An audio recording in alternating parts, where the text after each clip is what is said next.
weli waxaan ku guda jirnaa transactionadii calaaqada la lahaa customerka. waxaan soo qaadanay marka hore qaabka estimate loo sameeyo invoice ka kadib lacagta marka la bixiyo qaabka loo diiwaan geliyo. lacagaha qaabka lagu bixiyo waxa kamid ah niri inuu qofka jeeg ku siiyo.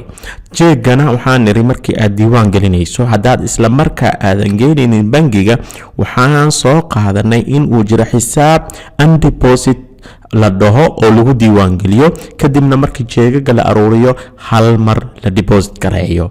marka maanta waxaan qaadanaynaa jeegagii aan aruurinay ee aan rabno inaan deposit gareyno sidee baan ugu reflect gareynaynaa QuickBooga. sifa marka depositka markii aad geyso waxaad aadaysaa qaybta newga kadib bank deposit ayaan aadaynaa. waxa weeyaan 3 jeeg ayaan haynaa tusaale ahaan oo kale 3 jeeg ayaan haynaa. 3 jeeg hayno ayaa jeega may 2 jeeg ayaan haynaa. sales receipt ayuu ahaa kan. okay 2 jeeg ayaan haynaa. labadan jeeg ayaan rabnaa in aan geyno ama kan jeeg inuu ahaan ka soo qaadno.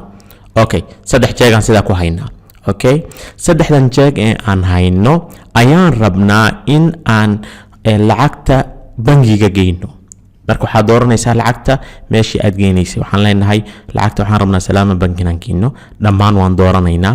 marka lacag 3000 ayaa kuu soo baxayso oo ka kooban transactionadan 3000 aad rabtaa hal mar inaad lacagtaada ku shubto. okay marka markii hore maadan ku diiwaan gelin oo waxaad dooratay meeshii aad directly bangiga u dooran lahayd and depositka ayaad dooratay. hagaag kadib markii aad intaas samayso waxaan leenahay save and close qaybtan hoose ayaad kala soo bixi kartaa.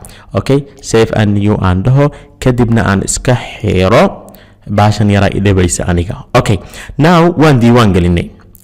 marka waxaan rabaa inaan bangiga fiiriyo waxaan aadayaa qaybta chart of accounting aan aadayaa chart of accounts kadibna Salaama Bank aan aado.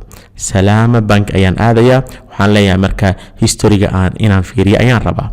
markii aad historyga ku fiiriso hoos aad u socoto waxaan arki doonaa 3000 oo soo gashay 3000 oo soo gashay. markii aad ku dhufato waxa uu ku soo saarayaa in uu dhowr transaction yahay.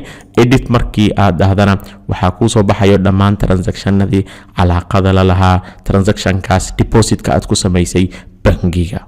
qaabkaasi ayaa loo diiwaan geliyaa lacaga aad haysay jeegag aad haysay oo markii hore aad ku diiwaan gelisay and deposit markii aad bangiga geyso in aad QuickBoogana arinta aad u sheegto oo dhahdo already bangigii baan lacagta ku shubnay aadna ku assign garayso bangiga.